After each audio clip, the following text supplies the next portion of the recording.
بزرگ تھے بر صغیر کے، جس طرح داتا صاحب، پھر بابا فرید، بلے شاہ، ابھی بھی لوگ ہزاروں لاکھوں لوگ ان کی جا کے ان کے لیے دعائیں کرتے ہیں. کیوں کرتے ہیں؟ کیونکہ وہ انسانیت کے لیے آئے تھے لوگ.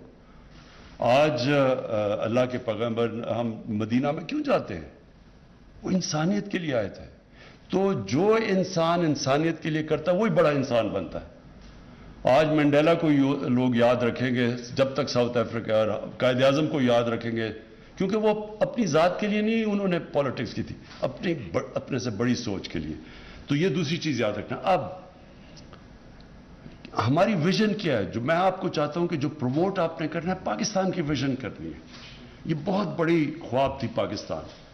تو کیا ویژن ہے پاکستان کی؟ کیوں بنا تھا؟ ہم نے اگر یہ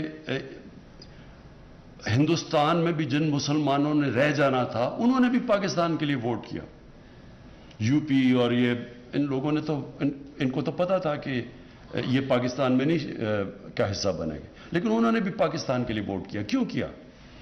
کیونکہ جو کانسیپٹ تھا پاکستان کا کہ ہم ایک وہ ملک بنائیں گے جو ایک مثالی اسلامی ریاست بنے گی. وہ کیا ہے ریاست؟ تو یہ بھی ہم سنتے رہتے ہیں، وہ ہے کیا؟ تو آپ کو جو میں چاہتا ہوں جو آپ پروموٹ کریں، جو ہماری ویژن ہے پاکستان کی، بڑی یونیک ویژن ہے.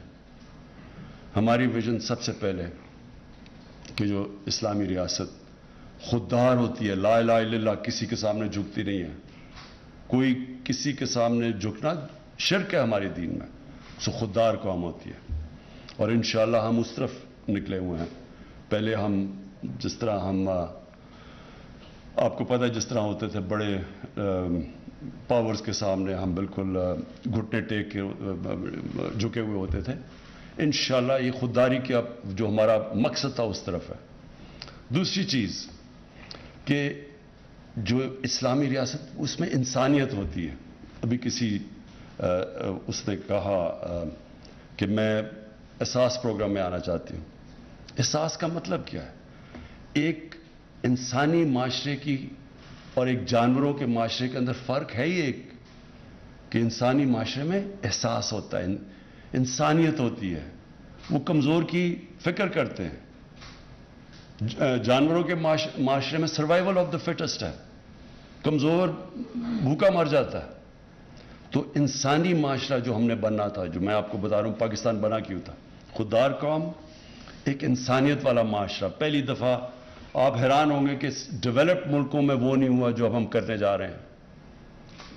پختونخوا کے اندر ہر فیملی کے پاس آج ہیلتھ انشورنس آ گئی ہے. 10 لاکھ روپے کا ایک غریب گھرانہ کسی بھی ہسپتال میں اپنا علاج کروا سکتا ہے. یہ ڈیولپڈ ملکوں کے اندر یونیورسل ہیلتھ کوریج نہیں ہے. ہمارے پاس اتنے وسائل تو نہیں ہیں، لیکن ہم اس سفر پہ نکل گئے ہیں کہ ہم اپنے ملک کو ایک فلاحی ریاست بنانا چاہتے ہیں جس میں کمزور کو ہم جو ہمارے ملک میں زندگی کی ریس میں پیچھے رہ گئے ہم ان کو اوپر اٹھانا چاہتے ہیں. تو یہ جو ہیلتھ، اس کو انڈر ایسٹیمیٹ نہ کریں. یہ کہ ڈیولپ میں آپ امریکہ جیسے ملک میں چلے جائیں، وہاں اس طرح کی ہیلتھ انشورنس نہیں ہے، مفت مل رہی ہے. وہاں پریمیم دینا پڑتا ہے، ان کو پیسے خرچ کرنے پڑتے ہیں اگر انہوں نے انشورنس کرنی ہے. اور یہ ایک بہت بڑی نعمت ہے ایک ملک کے لیے. غریب گھرانے کے اندر جب بیماری ہوتی ہے تو وہ بیچارہ گھر تباہ ہو جاتا ہے، غربت کی لکیر سے نیچے مقروض ہو جاتا ہے. کئی دفعہ بیچارے علاج نہیں کرواتے، پیسہ نہیں ہوتا.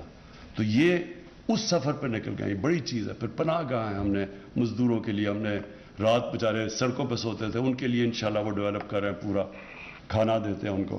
اور جو ہم افورڈیبل ہاؤسنگ کے اوپر جا رہے ہیں کہ عام لوگ ابھی گھر افورڈ ہی نہیں کر سکتے، تو اس کے لیے ہم لے کے آ رہے ہیں سسٹم. تو یہ پورا اب سیکنڈ چیز ہے فلائی ریاست کی طرف، جو ہمارا جو 1947 میں شروع ہونا چاہیے تھا سفر، وہ اب شروع ہو رہا ہے. اور پھر تیسری سب سے امپورٹنٹ چیز انصاف.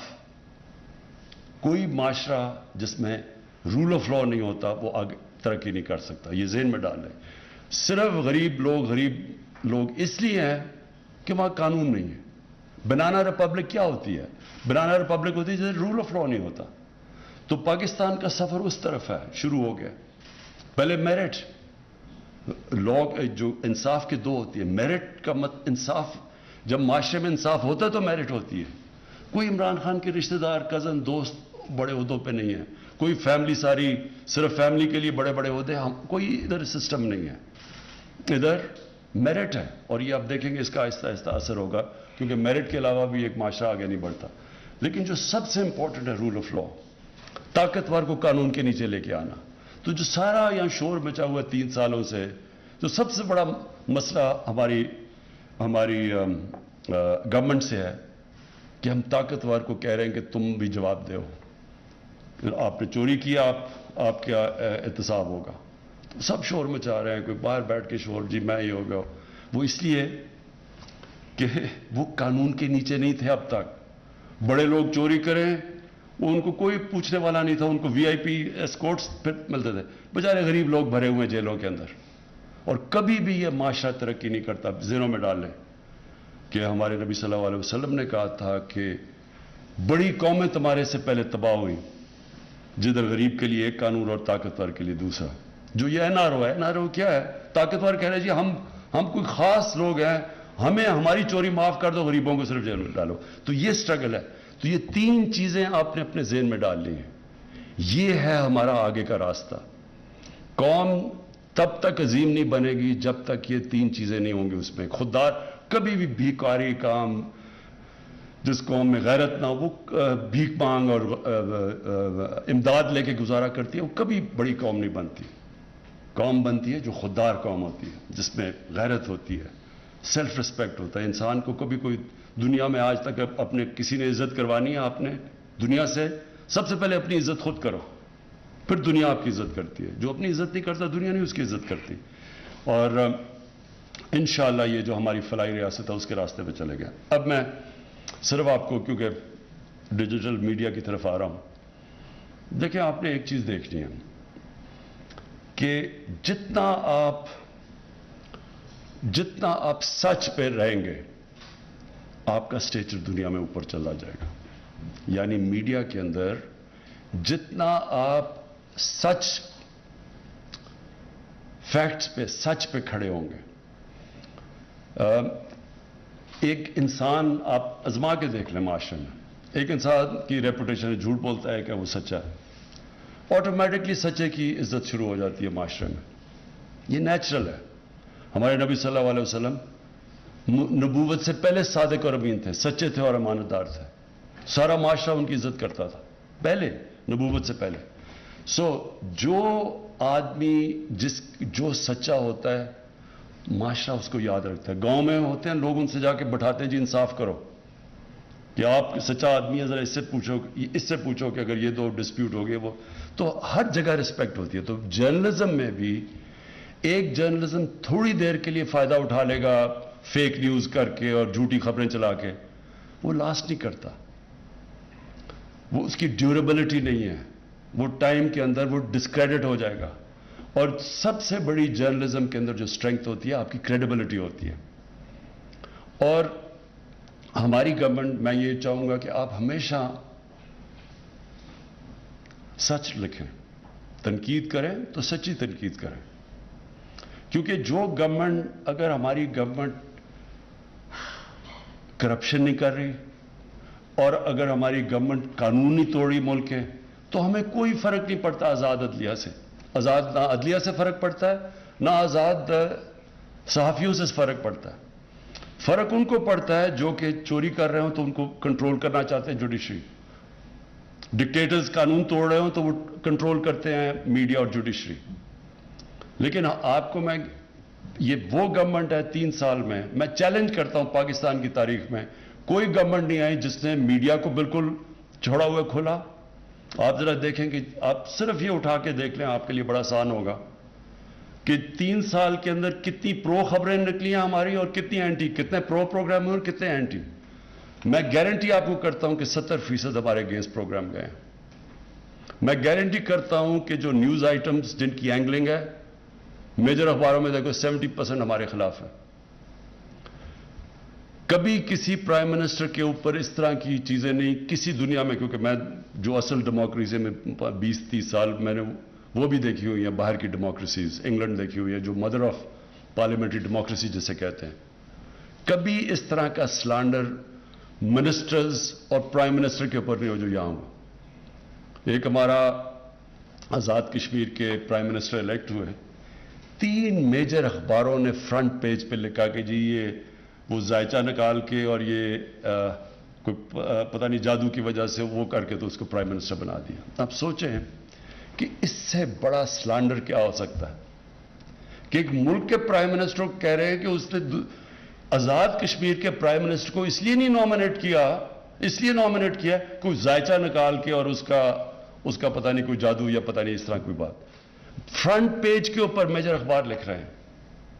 یہی انگلینڈ میں لکھتے ہیں تو میں آپ کو گارنٹی کرتا ہوں کہ کم از کم ملینز آف ڈالرز کے مجھے ڈیمیجز ملنے تھے جو میں نے اپنی چیریٹی کو بھیجنے تھے. شوکت خانم کو بڑا فائدہ ہونا تھا اس سے. تو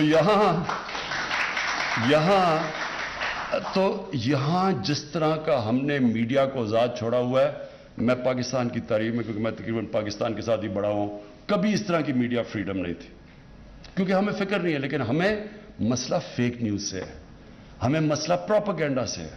اب یہ پروپیگنڈا سوچیں باہر کے لوگ پڑھ رہے ہوں تو وہ کیا سمجھیں گے پاکستان کا کہ ملک کے پرائم منسٹر نے جی ذائچہ نکال کے اور وہ اس کو کیا, اور اس کے اوپر وہ 30 سال سے گراس روٹ پولیٹیشین ہے آزاد کشمیر کا, اس کے لیے کتنی بڑی توہین ہے کہ جی وہ ذائچہ نکال کے وہ الیکٹ ہو گیا. سو یہ بڑی ایک ملک کے لیے ڈیگریڈنگ چیز ہے. لیکن تو میں کہنے کا آپ کو کہ آپ نے کیا کرنا ہے, جو کہ سچ کو پروموٹ کرنا ہے, ویژن کو ملک کی پروموٹ کرنا ہے. کوئی ہم نہیں چاہتے, یہ جو فواد چودھری نے بالکل ٹھیک بات کہی, پہلے یہ سارا سٹیٹ میڈیا اس کو پروپیگنڈا کے لیے استعمال کیا جاتا تھا. لوگوں کے اربوں یہاں سے چوری کر کے پیسہ باہر لے گئے تو ان کا سارا مقصد یہ ہوتا تھا, رشوت دیتے تھے میڈیا کو کسی طرح ان کی چوری چھپ جائے, اور پھر رشوت دیتے تھے عدلیہ کے اندر بھی لوگوں کو تاکہ ان کے کیسز نہ سنے جائیں, اور پھر کنٹرول کرتے تھے ان کو کیونکہ ان کو چھپانے کے لیے بہت کچھ تھا. تو آپ سے ہمارے ملک کی آپ نے ویژن پروموٹ کرنی ہے اور بتانا ہے کہ اصل میں یہ ملک کا مقصد کیا تھا بنانے کا اور ہم کدھر جا رہے ہیں.